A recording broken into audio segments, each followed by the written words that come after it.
Hi hello welcome to Swiss cooking. இன்றைக்கி நம்ம ஊர் ஸ்டைலில் தக்காளி பஜ்ஜி எப்படி செய்யலான்னு பார்த்துடலாங்களா. தேவையான அளவு தக்காளி, கொத்தமல்லி, சீரகம், சோம்பு இதெல்லாம் எடுத்து வச்சுக்கலாம். சின்ன வெங்காயம் கொஞ்சமாக கட் பண்ணி வச்சுருக்கேன். 3 வரமிளகா, கொஞ்சமாக கருவேப்பிலை இதெல்லாம் எடுத்து வச்சுருக்கேன். ஹோல் மல்லி சேர்த்துக்கோங்க, பொடி வேணாம். இதில் தக்காளியை குட்டியாக கட் பண்ணி வச்சுக்கோங்க. அது கூட 2-3 ஸ்பூன் தேங்காய் துருவி வச்சுருக்கேன். இப்போ கடையிற மாதிரி ஒரு சட்டியை வச்சு எண்ணெய் ஊற்றி எண்ணெய் காஞ்சதும் கடுகு போட்டுக்கோங்க. கடுகு பொரிஞ்சதும் நம்ம எடுத்து வச்ச கொத்தமல்லி, சீரகம், சோம்பு இதையெல்லாம் எடுத்து போட்டுக்கோங்க. அப்புறம் வெங்காயம், மிளகா, கருவேப்பிலையெல்லாம் போட்டு ஒரு வணக்கி விடுங்க. சின்ன வெங்காயம் சேர்த்து செஞ்சால் சூப்பராக இருக்குங்க. பெரிய வெங்காயம் சேர்த்திக்கலாம், ஒன்றும் தப்பில்லை. சின்ன வெங்காயம் சேர்த்தா டேஸ்ட் இன்னும் கொஞ்சம் கூட கிடைக்கும். இப்போ வெங்காயம், மிளகாய் எல்லாம் நல்லா வணங்கினதுக்கப்புறம் கட் பண்ணி வச்ச தக்காளியை இப்போ ஆட் பண்ணிடணும். தக்காளியை ஆட் பண்ணி ஒரு கலக்கி விட்டுட்டு தக்காளி வேகிறதுக்காக கொஞ்சமாக உப்பு போட்டுக்கலாம்.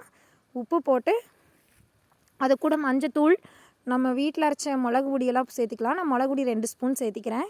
ஏன்னா நான் மிளகா கம்மியாக தான் போட்டிருக்கேன். ஸோ இதை மிளகு பொடி 2 ஸ்பூன் சேர்த்திக்கிறேன். ஒரு கலக்கி விட்டுட்டு இப்போ மூடி போட்டு மூடி வச்சுருங்க. அடுப்பு தீ கம்மியாக இருக்கணும்.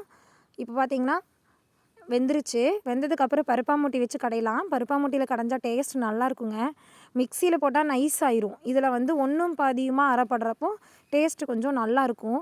அதுலேயும் அந்த மல்லியெல்லாம் வாய்க்கு வரும். அந்த ஒரு டேஸ்ட்டு நல்லாயிருக்கும். இந்த மாதிரி கடைஞ்சி எடுத்துக்கோங்க. கடைஞ்சி எடுத்துகிட்டு கெட்டியாக இருக்கும். அதனால் கொஞ்சமாக தண்ணி விட்டு மறுபடியும் அடுப்பில் வச்சு ஒரு கொதி விடுங்க. நல்லா கொதித்து வரட்டும். கொதித்து வர சமயத்தில் நம்ம வச்சுருக்கிற தேங்காய் துருவலை போட்டுக்கலாம்.